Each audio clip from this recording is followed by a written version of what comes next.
साथ में उन्होंने एक चीज़ और जोड़ दिए थे, राष्ट्रीय अध्यक्ष। अब मैं माफ़ी चाहूँगा साथियों, मैं राष्ट्रीय अध्यक्ष नहीं हूँ, मैं मुक्त नायक सोशल वेलफेयर एसोसिएशन का एक छोटा सा कार्य करता हूँ। मुंबई में हर जाति का एक संगठन होता है, चाहे वो यादव समाज का हो, गुप्ता समाज का हो, मौर्य समाज का हो, विश्वकर्मा समाज का हो।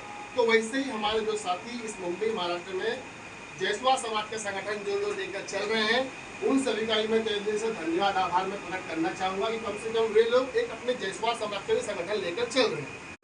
मुकना का जब भी कोई बैठक होता तो मैं बैठक में सबके सामने मैं कहता हूँ कि मैं अपना जिम्मेदारी लेता हूँ कि मैं व्यक्तिगत तौर पर बहुजन समाज पार्टी का मैं वोटर हूँ, मैं बहुजन समाज पार्टी का समर्थक हूँ। और संगठन बनना भी चाहिए।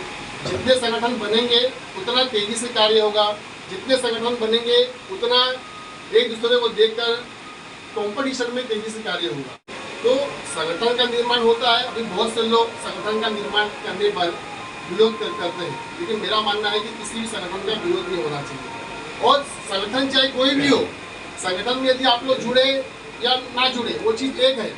नव उद्धार बहुजन समाज में जन्मे सभी महापुरुषों को नमन करते हुए आज का इस बैठक का आयोजन करने वाले हमारे सोशल मीडिया के साथी आदरणीय केसरी प्रसाद जायसवाल साहब और इस कार्यक्रम का संचालन करने वाले हमारे साथी आदरणीय अक्षयलाल जायसवाल साहब, और जहां पर इस जगह पे बैठने का हम लोगों को अवसर प्राप्त हुआ उस संगठन के जय मातंग ऋषि महाराज प्रतिष्ठान सेवा समिति का मैं तहे दिल से आभार प्रकट करता हूँ। उस कमेटी में जुड़े हुए सभी साथियों का तहे दिल से आभार प्रकट करता हूँ। और देख रहा हूँ यहाँ पर जैसवाल समाज के साथ साथ हमारे कुछ मुस्लिम समाज के साथी भी आए हैं, उन सबका भी तहे दिल से धन्यवाद आभार प्रकट करता हूँ। साथियों, बोलकर जय भीम आप सभी को, बोलकर जय भीम आप सभी को, सभी का आभार प्रकट करने आया हूँ। बोलकर जय भीम आप सभी को, सभी का आभार प्रकट करने आया हूँ। वंदन, अभिनंदन, नमन, नमस्कार आप सभी को, सलाम और आदाब भी अपने साथ लाया हूँ। वंदन, अभिनंदन, नमन, नमस्कार आप सभी को, सलाम और आदाब भी अपने साथ लाया हूँ। बनकर सिपाही फूले शाहू अम्बेडकर का, आज मैं बनकर सिपाही मान्यवर कांशीराम साहब का बहुजन समाज की कुछ बातें बतलाने आया। साथियों, आज का यह बैठक आप लोगों ने यहाँ पर लगाए, एक सोच आप लोगों ने बनाए, बहुत ही बढ़िया सोच आप लोगों ने बनाया कि बैठक यहाँ पर लगना चाहिए। और हमारे बिरादरी में हमारे किसी भाई ने नया संगठन निर्माण किया है, तो उस संगठन के विषय में प्रश्न भी उठाना लाजमी है और सवाल जवाब होना चाहिए। यदि हमारे भाई पे जुड़ने के इच्छुक हैं तो भाई लोगों ने यहाँ पे प्रश्न पूछे हैं, संगठन के विषय में जानकारी प्राप्त करना चाहे हैं, तो बहुत खुशी की बात है कि जानकारी देने के लिए जो भी मेरे पास पर्याप्त जानकारी है वो जानकारी को मैं बताऊंगा।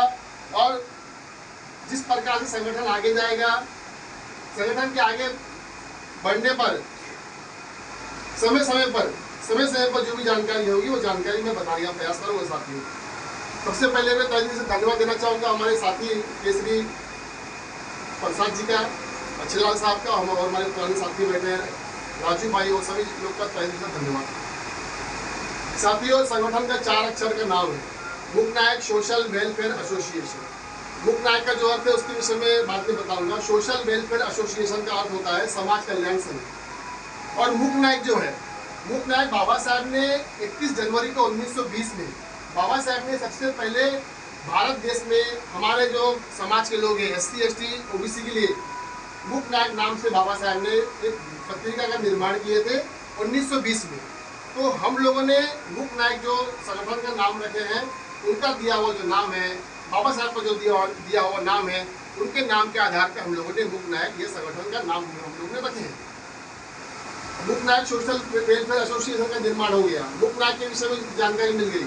अब बाबा साहब ने उस समय मुक्त नायक जो नाम सोच के रखे थे, बाबा साहब ने क्या सोच के मुक्त नायक नाम रखे थे, उन्होंने अपने पत्रिका का नाम जो रखे मुक्त नायक, उस समय बाबा साहब की सोच क्या होगी कि उन्होंने मुक्त नायक नाम रखे। मुक्त नायक का अंग्रेजी में अनुवाद होता है साइलेंट हीरो।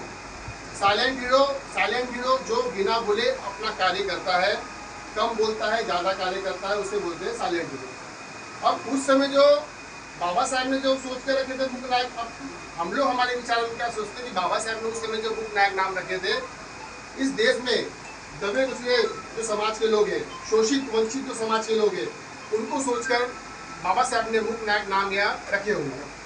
और हमारे जो युवा पीढ़ी है, हमारे माध्यम से हम लोग सोचते हैं कि आज के जो समाज के साथी हैं, जो हमारे समाज के चाहे किसी भी वर्ग के हो, SC हो, ST हो, अल्पसंख्यक हो, OBC हो, जो हमारे साथी भाई यहाँ पर अपना गाँव देश छोड़कर आए हैं, छोटी मोटी नौकरियाँ कर रहे हैं। कुछ भाई लोग हमारे रिक्शा चलाने का काम करते हैं, टैक्सी चलाने का काम करते हैं, सब्जी बेचने का काम करते हैं, कुछ भाई छोटी मोटी मजदूरी करते हैं।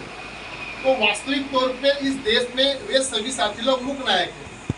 मुक नायक का अर्थ हम लोग वास्तविक तौर पे वही जानते हैं कि वास्तविक तौर पर मुक नायक वे लोग हैं कि जो लोग छोटी मोटी नौकरियां रोजगार करके समाज को, देश की अर्थव्यवस्था को मजबूती देने का कार्य कर रहे हैं, वे सभी साथी लोग इस देश में मुक नायक हैं।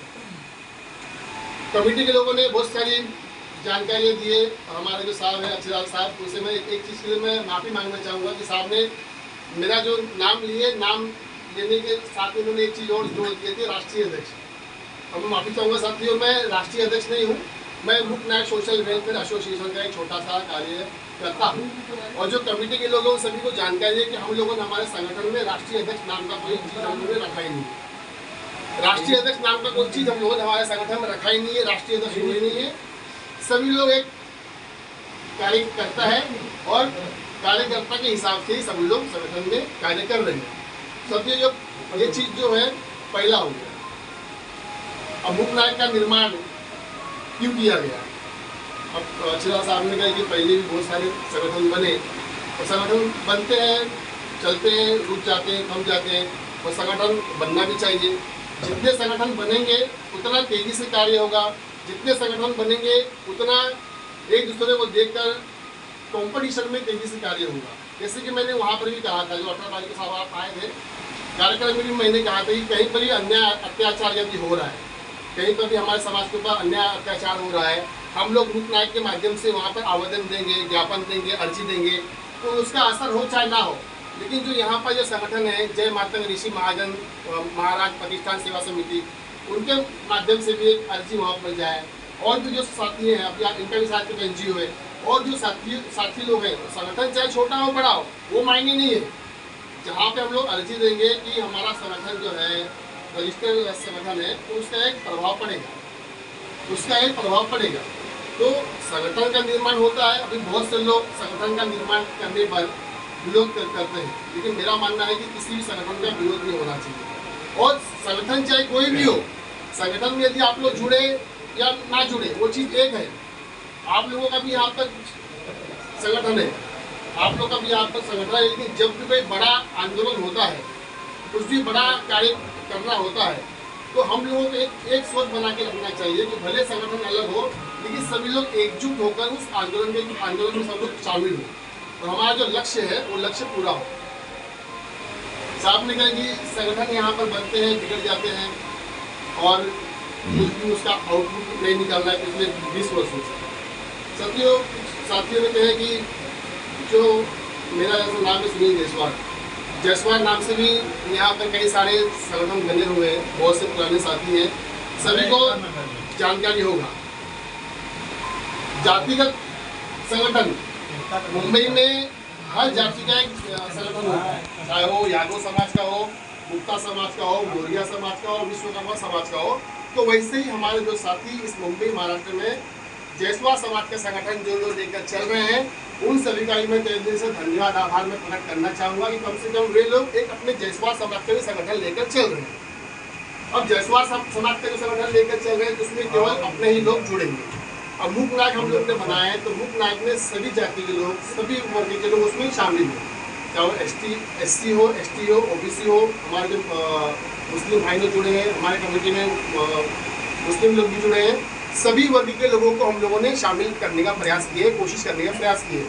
जिस प्रकार से बाबा साहब का जो सपना था, बाबा साहब के सपना में बाबा साहब का जो मिशन है, बाबा साहब के मिशन में उन्होंने एक चीज़ के ऊपर अहम लक्ष्य दिए कि इस देश में जातीय व्यवस्था है, 4 वर्ण है, ब्राह्मण है, क्षत्रिय है, वैश्य है, शूद्र है। जातीय व्यवस्था के नाते एक जाति के व्यक्ति दूसरे जाति के व्यक्ति से नफरत करते हैं, एक दूसरे के सामने खाना पीना बैठना उठना पसंद नहीं करते हैं। तो बाबा साहब का एक सपना था कि इस भारत देश में जाति विहीन समाज का निर्माण करना।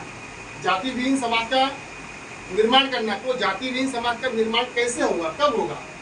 हम लोग केवल अपने ही बिरादरी को लेकर चलेंगे तो वो नहीं होगा। मिशन मूवमेंट को यदि पूरा करना है तो हमें हमारे SC ST OBC भाई हैं या और भी जो अदर भाई है जिनकी विचारधारा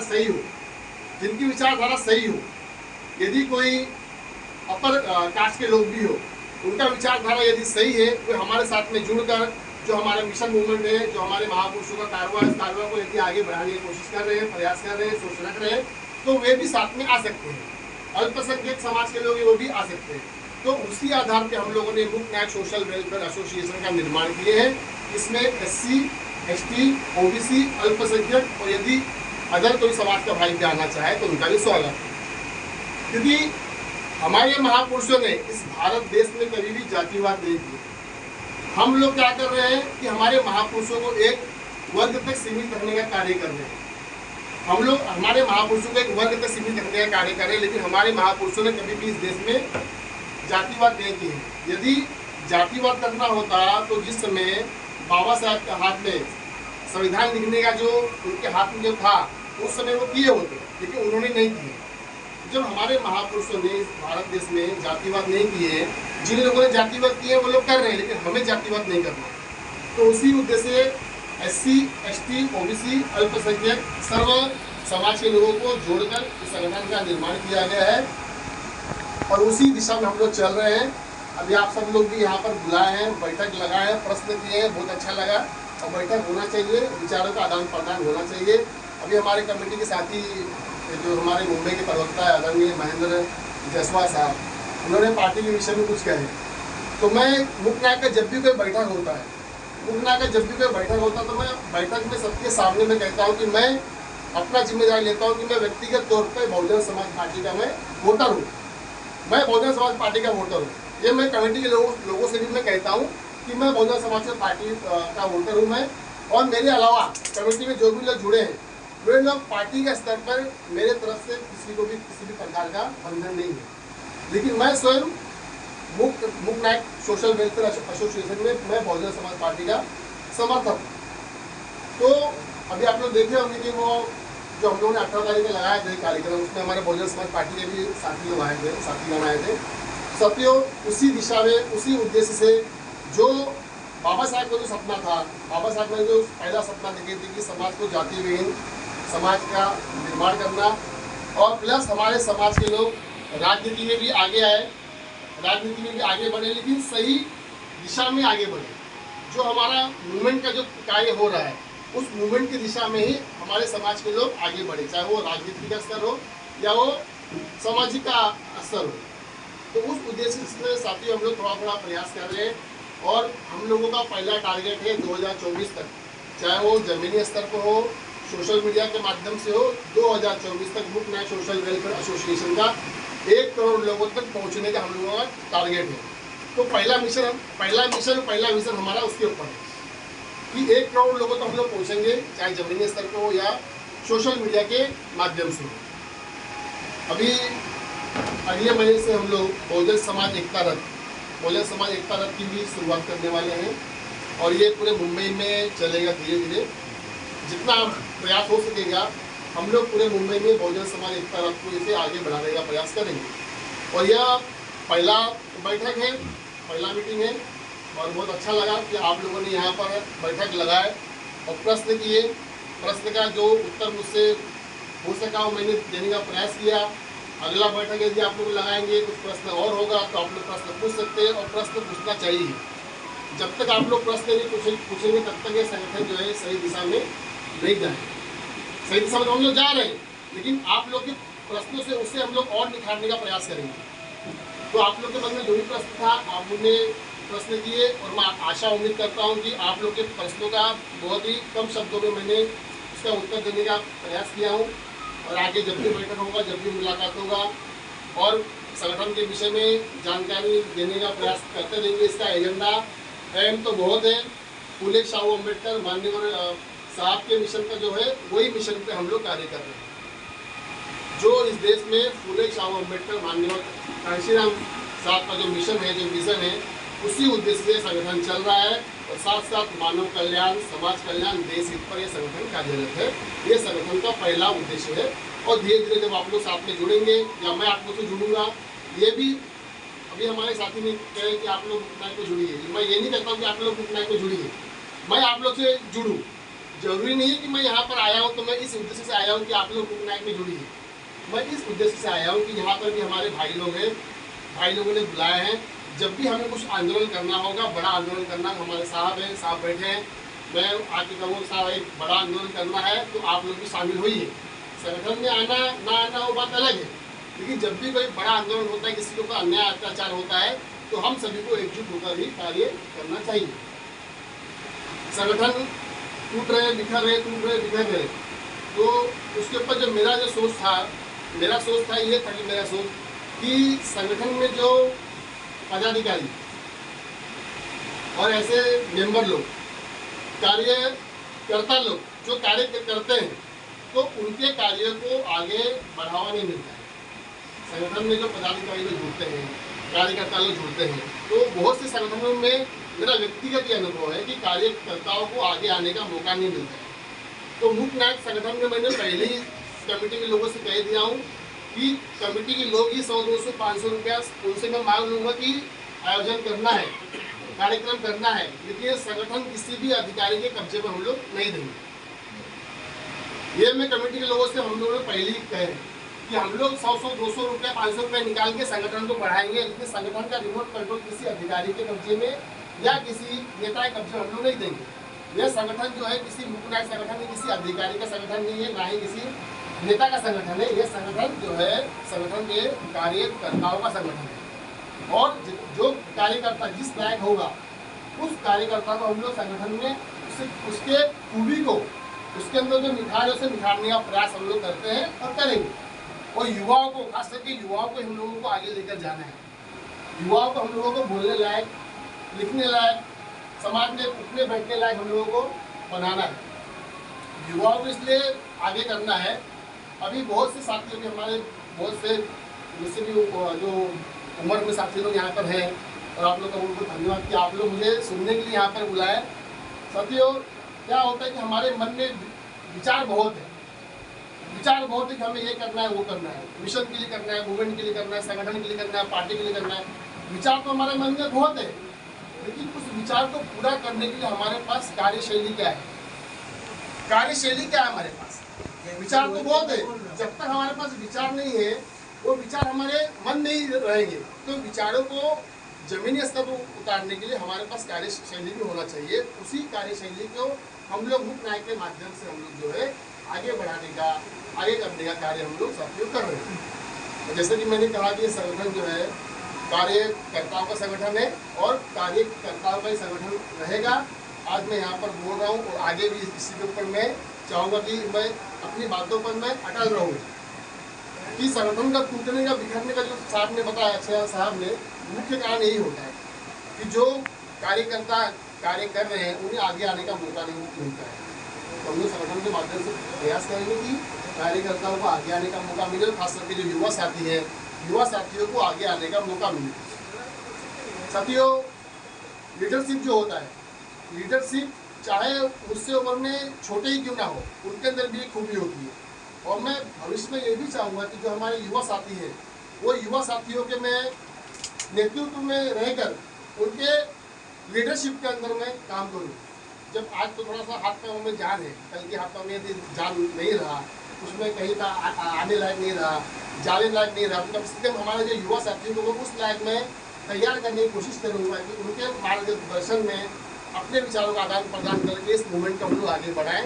इसलिए युवाओं को हम लोग खास करके इसमें आगे आने का मौका दे रहे हैं और जो साथी जिस लायक है उस साथी को हम लोग संगठन में, मिशन में, मूवमेंट में, समाज में आगे बढ़ाने का प्रयास कर रहे हैं। यही मुख्य नायक सोशल वेलफेयर एसोसिएशन का एक छोटा सा परिचय था। आगे जब भी आप लोग का प्रश्न आएगा, नया प्रश्न आएगा, तो जब भी आप लोग बैठक लगाएंगे, जब भी मौका मिलेगा, समय के अनुसार मैं आगे और अपनी बातों को संगठन के विषय में रखने का प्रयास करूँगा। आप सबने मुझे शांतिपूर्वक सुने और हमारे जो साथी ने मुझे यहाँ पे बुलाया, हमारे आदरणीय केसरी प्रसाद साहब और हमारे आशीर्वाद साहब और सभी उपस्थित साथियों का जय से धन्यवाद आभार प्रकट करता हूँ कि आप लोग मुझे यहाँ पर बुलाए सुनने के लिए। जय भीम, जय भारत, नौ बुद्ध।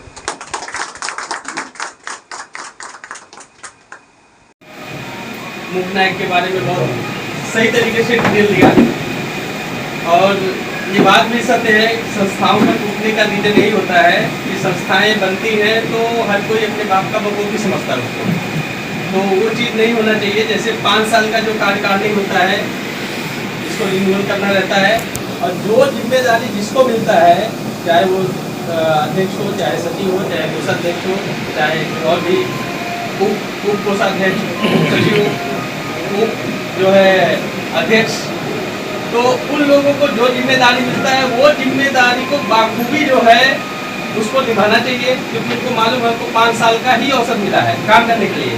जो चुनाव प्रक्रिया में होता है, जैसे कोई मुख्यमंत्री, प्रधानमंत्री जो भी बनता है उनका भी 5 साल का ही कार्यकाल नहीं होता है। तो ये चीज़ हम लोगों को समझना चाहिए। अगर हकीकत में संस्था को या किसी भी चीज़ को डेवलप करना है तो उसका एक कैटेगरी, एक दायरा जो होता है उसके अंतर्गत रह के ही हमको काम करना है।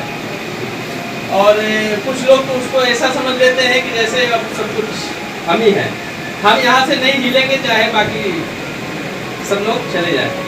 तो बहुत अच्छे विचार हैं साहब के और हम लोग चाहेंगे कि भी इसी तरीके से ये काम करते रहें। हमारे मानपुर के जितने लोग आए हुए हैं हम लोग चाहेंगे कि जो है कि आपको जो है सपोर्ट दिया जाए। विचार आपके अच्छे हैं और काम भी होना चाहिए उसी हिसाब से। और सवाल जवाब के लिए कोई भी संस्था हो या कोई भी व्यक्ति हो उसके लिए जो है अपने दिल में न ले, क्योंकि आज तक वही यही रीजन है कि जो सामाजिक संस्थाएं हमारी बनी, लेकिन हम लोगों ने तन भी दिया, मन भी दिया, धन भी दिया, लेकिन उसका उपयोग ऐसे जगह हुआ है कि जो हम समझ ही नहीं सकते। हम लोग वहीं के वहीं पड़े हैं। तो आज से हम अगर देना भी चाहेंगे, देंगे तो हमको उसका हिसाब भी चाहिए। तो कहने का मतलब क्या है कि अगर दोनों का तालमेल से काम होएगा तो आप भी आगे जाएंगे और समाज भी आगे जाएगा। मेरा व्यक्तिगत जो है ये विचार है। मैं चाहूँगा कि सुनील साहब जो है कि अपना परिचय जो भी अपना संगठन का निर्माण किए हैं, बाबा साहेब के जो है संविधान में जो अधिकार दिया गया है उसके माध्यम से, तो चाहेंगे कि उसको अच्छे से जो है वो फॉलो करें और जितने लोग जुड़े हैं उसमें वो लोग भी मान मर्यादा को रखते हुए सही तरीके से काम किया जाए और हमारे खुद के रहवासी जो है उसमें सपोर्ट करने के लिए हम लोग भगवान ने बोले कि हाँ